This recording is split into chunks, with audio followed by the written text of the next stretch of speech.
I want to talk about the number one tennis player in the world, Novak Djokovic.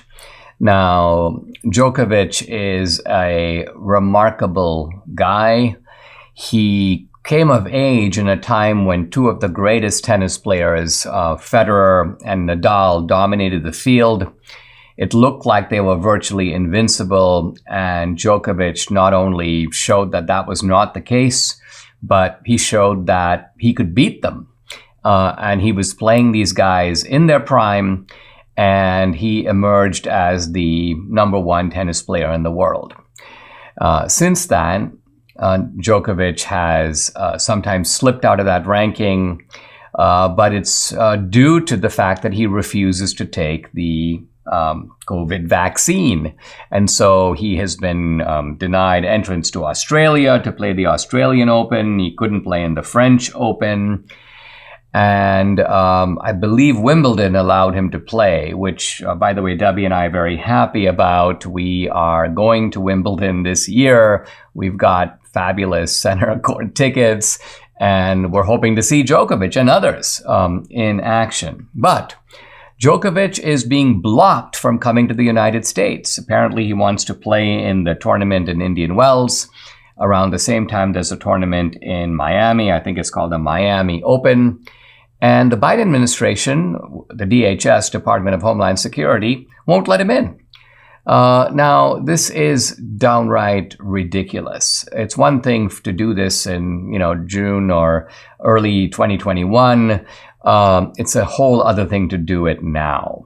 I mean, think about it this way. First of all, an American citizen can go abroad, catch COVID, come back into the country. These restrictions don't apply.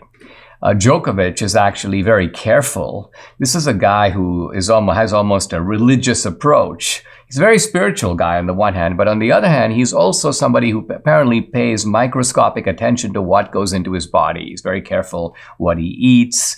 He's one of those guys that believes that his the condition of his body staying in top shape depends upon just a kind of rigorous scrutiny of what he consumes, and he doesn't want to consume the vaccine, period. And he's willing to pay the price for it. So he's not going to be coming to Indian Wells, and who knows if he'll be allowed to come into New York to play the U.S. Open, which of course is several months away, I believe the end of August, early September.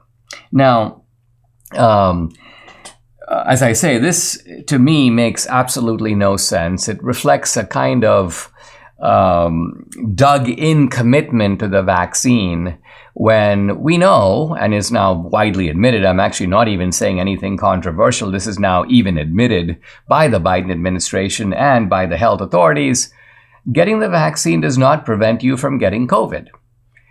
Getting the vaccine does not prevent you from spreading COVID. And therefore, the previous rationales for mandating the vaccine, we need to have a vaccine because people who don't take the vaccine are at risk of putting other people at risk. Well, people who take the vaccine are also putting other people at risk.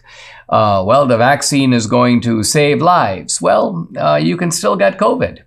I think that the remaining argument for the vaccine, and it is not an argument without significance, but it's an argument of much more limited scope, that the vaccine has the likelihood, not the certainty, but the likelihood of reducing lethality.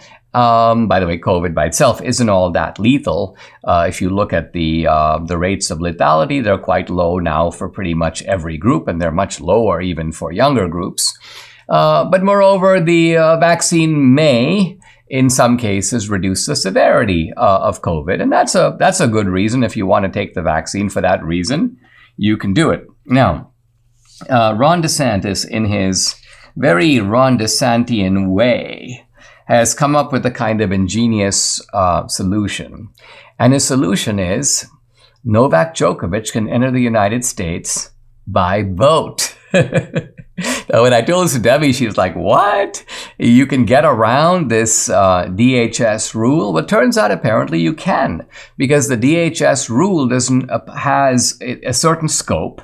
And again, it comes down in many of these cases, it's a little bit like a tax law. You've got to actually read the law, and you've got to read the text and recognize that the text says something, but it doesn't say something else.